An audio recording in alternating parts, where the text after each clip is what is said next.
Bonjour à tous. Aujourd'hui nous allons parler de l'Apocalypse. Ce dernier livre du Nouveau Testament aurait été écrit par l'apôtre Jean, et la datation historique se situe entre 60 et 96 après Jésus-Christ.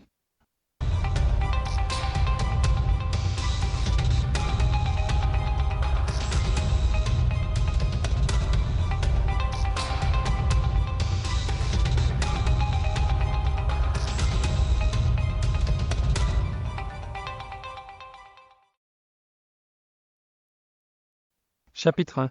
Dieu a envoyé un ange, qui est en fait Jésus-Christ, à Jean pour lui montrer ce que sera l'Apocalypse.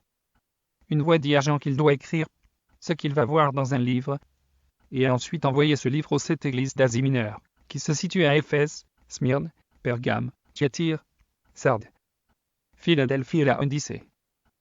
Quand Jean se retourne pour savoir qui lui a parlé, il voit 7 chandeliers, qui représentent les 7 églises, ainsi qu'un homme. Celui-ci tient dans sa main droite 7 étoiles, qui représentent les anges des 7 églises, et une épée sort de sa bouche. Chapitres 2 et 3. Jésus dicte à Jean cette lettre qu'il devra envoyer aux 7 églises. Chapitre 4. Une fenêtre s'ouvre dans le ciel et Jean y est emporté. Jean y voit un trône comportant Dieu, qui a devant lui 7 lampes, qui correspondent aux 7 esprits de Dieu. Le trône est entouré de 24 autres trônes comportant 24 anciens. Au milieu et autour du trône se tiennent 4 êtres vivants. Un lion, un taureau, un visage d'homme et un aigle. Ces êtres vivants sont couverts Dieu, et ils ont chacun 6 ailes. Tous glorifient Dieu, ou se prosternent devant Dieu. Chapitre 5. Jean remarque que Dieu tient dans sa main droite un livre fermé de 7 sceaux. Au milieu du trône se trouve un agneau, avec 7 cornes et 7 yeux. Il est digne d'ouvrir le livre, car il a été sacrifié, et car son sang a racheté des hommes. Chapitre 6. Quand l'agneau ouvre le premier sceau, Jean voit un cheval blanc porter un homme avec un arc. À l'ouverture du second sceau, il voit un cheval couleur de feu porter un homme avec une épée. Au troisième sceau, Jean voit un cheval noir portant un homme tenant une balance. Au quatrième sceau, apparaît un cheval vert d'être monté par la mort et suivi des morts. Au cinquième sceau apparaissent les âmes de ceux qui sont morts à cause de la parole de Dieu, et à cause du témoignage rendu à Dieu. Après l'ouverture du sixième sceau, le soleil devient noir, la lune rouge, et les étoiles tombent sur la terre. Les gens s'abritent pour se cacher de Dieu et de l'agneau. Chapitre 7. 4 anges retiennent les 4 vents. Un ange leur dit de les retenir jusqu'à ce que les serviteurs de Dieu soient marqués d'une empreinte sur le front. En Israël, ils seraient dénombrés à 144 000. Une foule immense se présente devant le trône et l'agneau. Ces individus viendraient de la grande tribulation et Dieu et l'agneau vont prendre soin d'eux. Chapitre 8. Lors de l'ouverture du 7e sceau, 7 anges viennent, et on leur donne 7 trompettes. Au son de la première trompette, tombe de la grêle, du feu et du sang. Les conséquences sont qu'un tiers de la terre, qu'un tiers des arbres, et que toute l'herbe sont brûlées. Au son de la seconde trompette, une montagne embrasée se retrouve dans la mer. Le tiers de la mer devient sang, le tiers des créatures marines meurt, et le tiers des bateaux sont détruits. À la troisième trompette, une étoile de feu tombe du ciel sur la terre. Un tiers de l'eau est changé en absinthe, et beaucoup de monde meurent. À la quatrième trompette, un tiers des étoiles, un tiers du soleil et un tiers de la lune tombent dans l'obscurité. Chapitre 9. À la cinquième trompette, une étoile tombe et ouvre le puits de l'abîme. En sortent des autres ayant les pouvoirs des scorpions, et elles ont l'ordre de tourmenter ceux qui n'ont pas l'empreinte de Dieu sur leur front durant 5 mois. Les sauterelles sont hautes comme des chevaux, elles portent des couronnes, elles ont un visage comme des hommes, des cheveux, des dents de lion, des ailes et un dard comme les scorpions.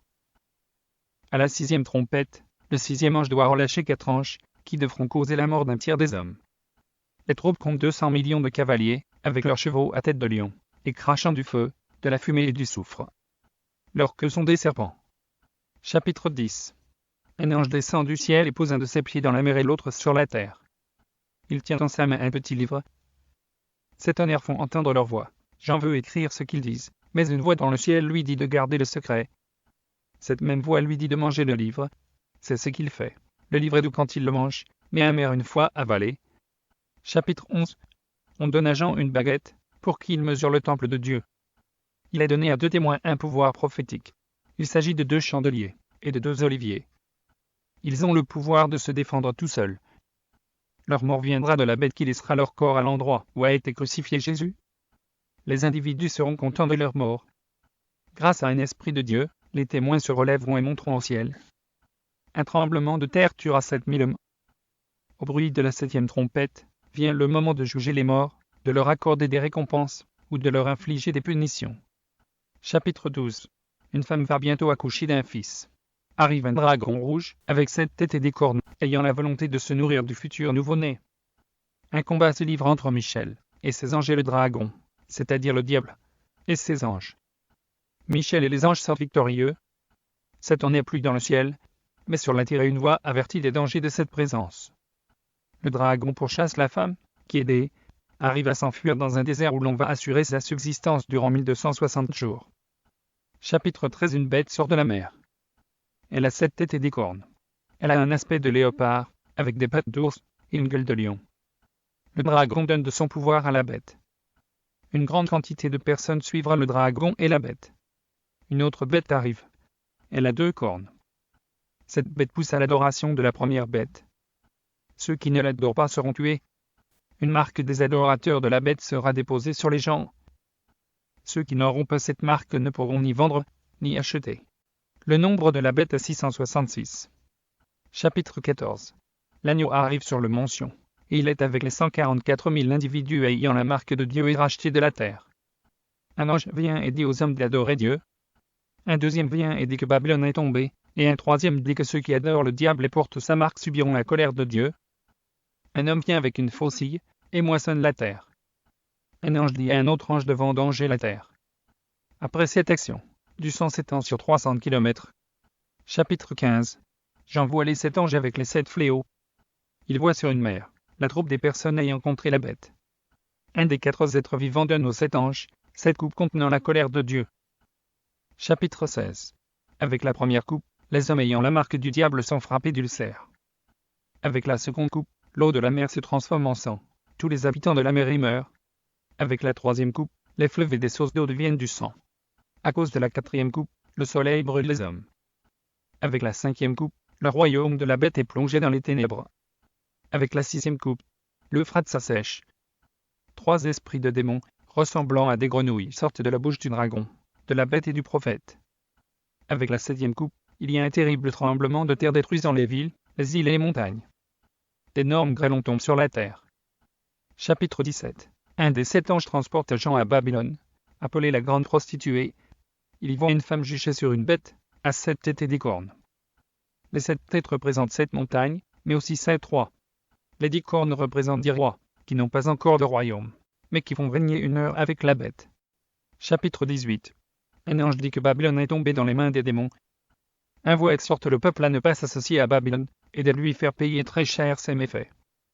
Tous ceux qui ont reçu des bienfaits de cette ville se tiendront à l'écart d'elle, et pleureront l'incendie qui ravagera la ville. Toute la ville est vouée à la destruction. Chapitre 19. Le ciel est très heureux de la destruction de Babylone, et les habitants du ciel louent Dieu. J'envoie un homme qui s'appelle fidèle et véritable, ainsi que parole de Dieu. Il est monté sur un cheval blanc, et les armées célestes le suivent, eux aussi montés sur des chevaux blancs. Cet homme écrasera le raisin dans la cuve. Une guerre se passe entre d'un côté cette armée, et de l'autre côté la bête. Les rois de la terre et leurs armées, la bête et le prophète sont capturés et jetés dans un lac de feu et de soufre. Les autres sont tués à l'épée et les oiseaux mangent leur chair. Chapitre 20. Un ange descend du ciel, avec la clé de l'abîme et une grande chaîne.